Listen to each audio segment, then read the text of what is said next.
our two speakers today. We have two local presenters, local entrepreneurs, local business people here in Anderson, Madison County. Suzanne Lowe, who owns Adept Accounting Services. Suzanne's been in the community forever. Spent about 20 years in various accounting roles in large businesses, General Motors, Nissan, the Department of Defense. She's recently started her own business, Adept Accounting Services here in Anderson. She's one of our presenters today. Her co-partner in crime today is Stephen Shaw, also a local business owner here in Anderson, technology guru, technology expert, helping small businesses with networking and other technology solutions and problems.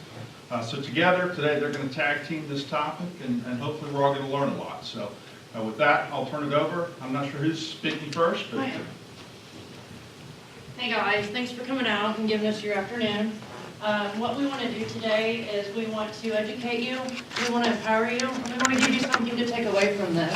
Because it doesn't just affect us as individuals, it affects us as businesses, and your data is very important in every aspect of your life.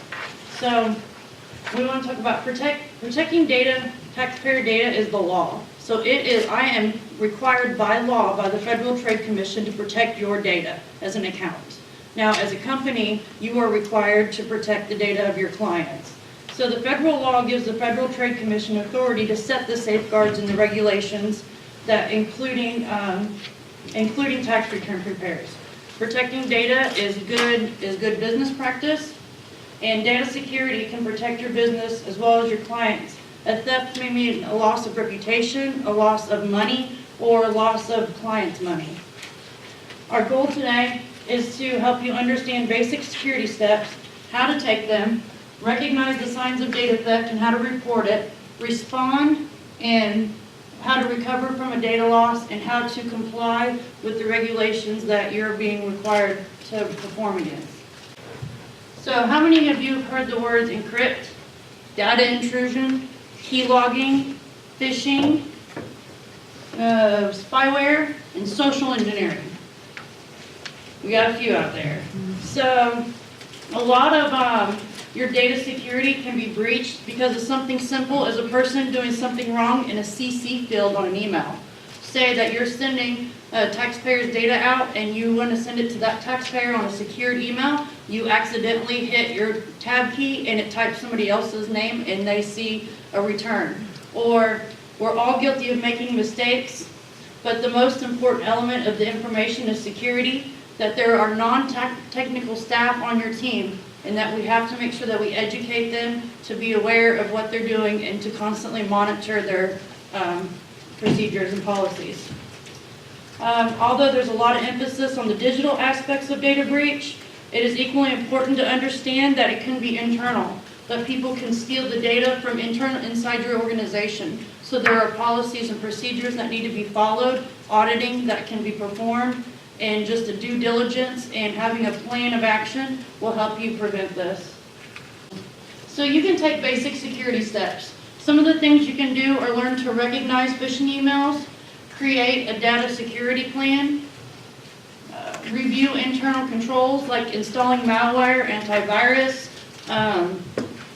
using strong passwords, using encryption, deleting or destroying old hard drives or files that contain private data, and limiting access to those individuals who don't receive the secure data. So Suzanne just mentioned something called a data security plan. And a data security plan is a day-to-day operating agreement between you and your employees about how you're going to handle secure data. This could be people's social security numbers, this could be home addresses, this could be your tax identification number for your business or another business. And that operating agreement is something that everyone in your organization needs to sign and needs to be a part of and should be aware of. In the same way that a large organization may have an employee sign agreement when they have a company device saying that they're going to use it for company business, having this agreement for your employees for data privacy is also important. The other half of this agreement is also called an incident response plan. So nothing's worth the paper it's written on unless you use it.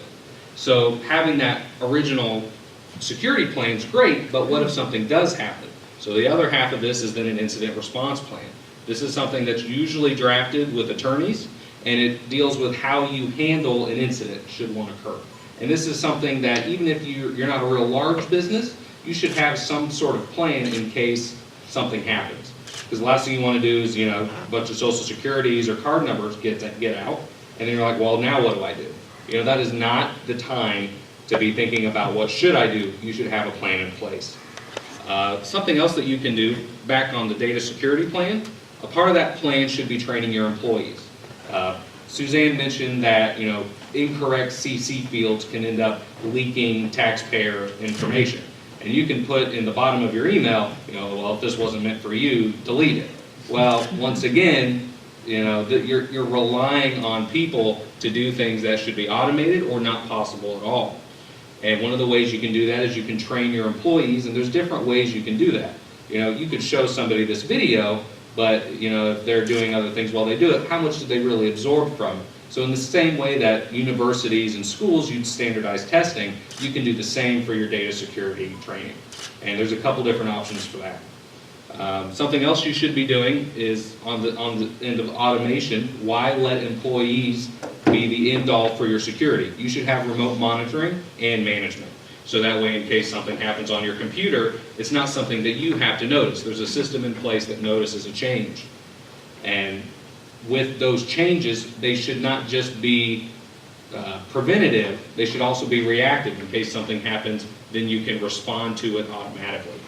Kind of back on the data security and incident response about when your employees sign a waiver to use a company device, a lot of large organizations are moving away from bring your own device policies. They were very convenient when we started working from home a lot more.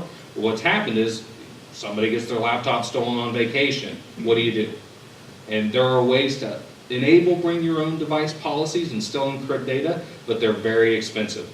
The least expensive day you ever own a digital device is the day you buy it.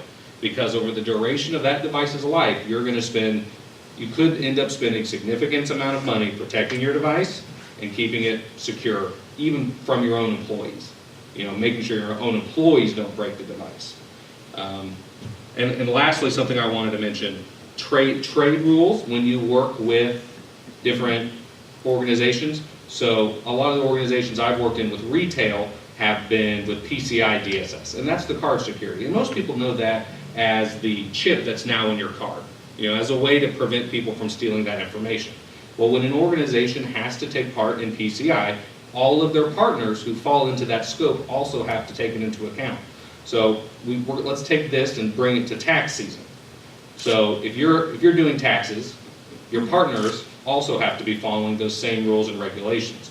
And by you working with people who aren't aware of these steps that they should be taking, could bring you under some sort of litigation at some time. And it's important that you have these conversations with your partners so that way everyone's on the same page. In the same way that you should talk about your incident response plan. You don't want something to happen and then not have a plan to resolve it. All right, so I wanted to bring just a couple examples here. Who here is familiar with Heartland Payments? Okay, I guarantee you every single one of you have had your credit card ran through Heartland Payments at some point in your life.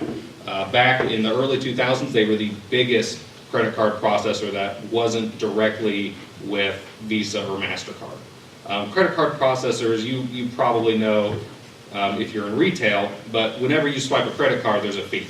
And that's because that processor connects to Visa and MasterCard's data centers, and they do that transfer on their behalf. It's not directly through them. Heartland, back in 2008, 2009, had a 100,000 card data breach, and it affected 640 institutions. Now this is kind of like the top level of data breaches that affected consumers and other institutions. And when we talk about data policies and incident response plans, this could have been significantly reduced, the amount of organizations and people it affected, had those been working at the time. And this data breach actually wasn't even on their card network originally, it was actually through their corporate office that then leaked onto their secure systems. And PCI DSS, the card security, has now been changed to reflect that. Another great example is Target. Everyone shopped at Target at some time, you hear their ads all the time. Theirs was about 40,000 card numbers, and that was through the HVAC system. So Target, large chain, They have many HVAC systems. So it makes sense for them to do preventative maintenance through some sort of remote application that allows them to track what those HVAC machines are doing. Well, once again, it came in on this side network. They didn't have a depth of defense policy, so at some point they were able to slip over into the card networks. They didn't even had enough time to test the malware that they used, and by the time it was discovered, majority of their devices that processed credit cards had been infected, and it just offloaded all that information to another location. Here's a much smaller example that I like to bring up, especially with small businesses, and that is I recently took over an email account for a small business. And the first day I took it over, with the software that I use, I have an alerting system in it. The first day that I took it over, I got alerts that it was being accessed from Africa. Both of the company's owners' email accounts and all their documents through Office 365 were being accessed from South Africa. Specifically, this person would intercept emails, then reply with false information of where to route money and to what bank accounts. So this person had been setting up fake companies in the United States under fake names, or using information that he had stolen to set up fake companies, and then was taking just checking routing information right out of emails. So you can see here we have several links in the security chain that have been breached. We shouldn't be sending that information in email. We should have secure transfer solutions for that type of sensitive information. Both of these owners were global administrators, but they weren't technical people in the account. They should have just been normal users. Because they were global administrators, this person was able to edit other people's accounts and make any changes across the account at will, whenever they wanted. And that was the real bad part, because they created other accounts within this. And these accounts through Microsoft, they're $15 a month. They created 30 accounts labeled voicemail 1 through voicemail 31. And they were using those to imitate other people by editing the sender's name and under alias to be able to pretty much imitate whoever they wanted, which is crazy. And the real crazy thing to me, being an IT provider, is that they never asked for help to set up this Office 365. Because of that, they never logged into the auditing and security suite that comes with Office 365, and it's very good. But because they didn't know about it, because they weren't technical people and hadn't asked for help, it had never been enabled. So we had no logs, no audits, and no traces of any emails that had been sent, hacked, stolen, and whatever. And that's very bad. And that's why we should have meetings like this and discuss, what we should be doing and what we do when there's an incident. You see here that less than 250 employees suffered 31% of cyber attacks. The way people attack businesses now, it does not need to be a large organization. You will still get people who want to hack the big businesses, and that's not going to change. But, the social security number of an owner of this company or that company, it doesn't matter. It's all for sale on the internet. I'm sure people throw around in advertisements now, the dark web, and how you can go on there and buy people's information. And while that's true, for their marketing, it's been embellished a little bit. Generally, these are large files containing lots of information, and you try to match up information for Social Security, home address, age, those types of items, and then you can do things with it. And so it's important that you have a security solution that isn't just one item, it covers multiple tiers of your organization. So both network level security, you should have email level security, you should have employee training, and this is known as defense through depth. And this is probably the second most fundamental way to increase security. And I'm going to give you guys the number one thing for free, and that is one-time passwords. Who here has heard of a one-time password that they use with a web service at all? So if you're in banking, they've been using one-time passwords for years. The best example I have is Google. Google has had data breaches from internal threats, which is something that's very hard to deal with because you have to restrict information and you have to track digital information, which is hard. But from external threats, why has Google not had a large data breach? And it's because since its inception of one-time passwords, that's what they've used. The easiest way to do one-time passwords is to download an app on your phone, and then it generates a code every 30 seconds. So you go to log into your bank, you type in your normal password, then it'll prompt you to enter your one-time password. This one-time password isn't something you know per se, because your password's what you know. The one-time password is something you have because it's on your phone. And when you pair that phone level one-time password with fingerprint encryption or Face ID, you have a very strong password security. And with one-time passwords, NIST, the National Institute of Standards, has even changed the idea that we shouldn't be changing passwords every 90 days because that just teaches your employees to create weak passwords. I guarantee you, every single one of you here has been using certain passwords across certain websites to do certain things, or maybe you have or even if you don't use computers, you have a key that accesses multiple locks on your home. So one-time passwords is like a second step, and it is probably the best thing you can do to secure not only your data, your client's data, your email, and just because it simply proves your identity. What do you do if you do have a data breach? What if it's for your company? What if it's personally?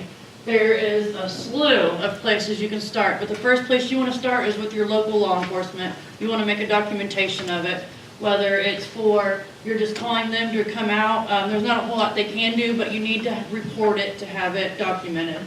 And then you can go to I wouldn't say run out and go to the FBI and start, claiming that you have a data breach or anything, but there are places on the Federal Trade Commission website or the IRS that you can report this information to. If you don't report it, we don't know about it, it's going to keep happening. These guys come in, or robots, whatever you want to call them, they come and come and come and come. There is no stopping. So the more we report it, the better our defenses can be against it.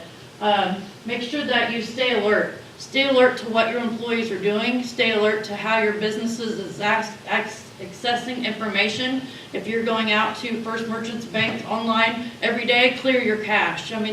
There's a whole slew of things that you can do. Clear your web history. Don't use your Google password saver. Invest in, and it's very minimal amount, invest into a password saver that is actually secure and encrypted. You can notify the 3 major credit bureaus. Right now you can put a free credit freeze on your credit if you're not using it. I do believe that one is now starting to charge to unfreeze that, but they give you a PIN number, and that helps that helps you with your personal information. Close any accounts. Check your credit reports regularly. It's free. Free credit reporting agencies. It's free to do that. Check them regularly. Close accounts you're not using. You paid off that Chase credit card, close the account immediately. Don't let it sit there because that is prime information to be stolen. There's identitytheft.gov. Other thing on the websites, when you're looking for websites, whether I've found this across the Bureau of Motor Vehicles, if it doesn't have a .in or a .gov, it is not legit. It is some company trying to get you to sign up, and they will charge you to do the work for you, or it is not a legitimate. So always check the ends of your websites. If it says .net, .com, be very suspicious of that, especially when you're getting emails with that kind of information in there. So here on this slide you see that a data security policy will not be worth the paper it's written on if you don't train your employees on what it means and how it operates in practice. And I think in this discussion we've talked a lot about training employees, and that it'd be nice if that was an end-all for all of this security talk. But unfortunately, people are the weakest link when it comes to technology. Computers are programmed to operate a certain way, and we as humans, we get some choice in how we act and what we do. Who here has heard of OSHA? I'm sure everybody's heard of OSHA, and everybody tries to not hear about OSHA because it means something's wrong. OSHA, they have a hierarchy of controls, and I'll list this off, and then we'll talk about how it relates to cybersecurity. They have elimination, removing something that's dangerous. Substitution, replace it with something not as dangerous. Engineering controls, creating a way to make it safe.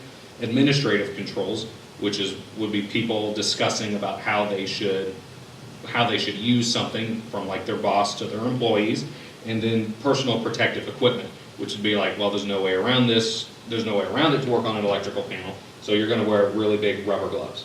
Unfortunately, PPE is the least effective method of protecting someone, whereas eliminating it altogether, like such as turning the power off to a panel before working on it, is the most effective way. And we kind of have the same thing with IT and cybersecurity. With your employees, if you can just eliminate access or abilities to do certain things, then you don't have that problem. By investing in anti-phishing solutions for your email, if your employees never get the phishing email, then that training for them to be responsive to that, they may not fail that step. Something else you can do is have administrative controls, where you could have an IT person go in and check through malicious emails and find out which ones are good, which ones are bad. Is there an increased risk than just deleting them to begin with? Yes, but at some point, you're going to get emails from someone who is legitimate, but they're going to get caught up, and so you need an administrative control for that. Lastly, you would have like a user control, and that's just the training that we've discussed so far. Making sure they know how to recognize phishing emails, and I believe everyone here should have a paper about social engineering that you can look at, and that's very informative about what to find on when you look at an email address. Who's it from? What's the context? Doesn't make any sense. This person, but is this a strange request? Items like that.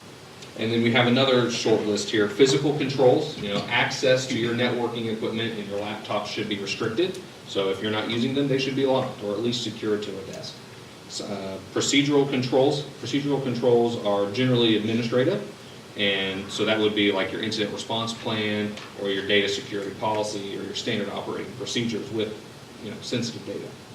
Technical controls, that would be like your logins, your one-time passwords, malware inspection at the network level, malware inspection at the PC level, inspection at the email level. There's a lot of different places where you can try to get this stuff and knock it out before it ever gets to a user. And lastly are the legal and regulatory or compliance controls.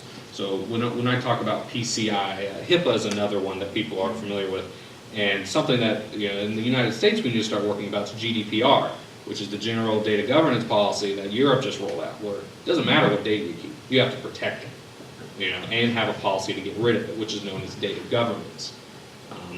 So I'm sure lots of us like to keep our emails for years, or we maybe never even deleted an email.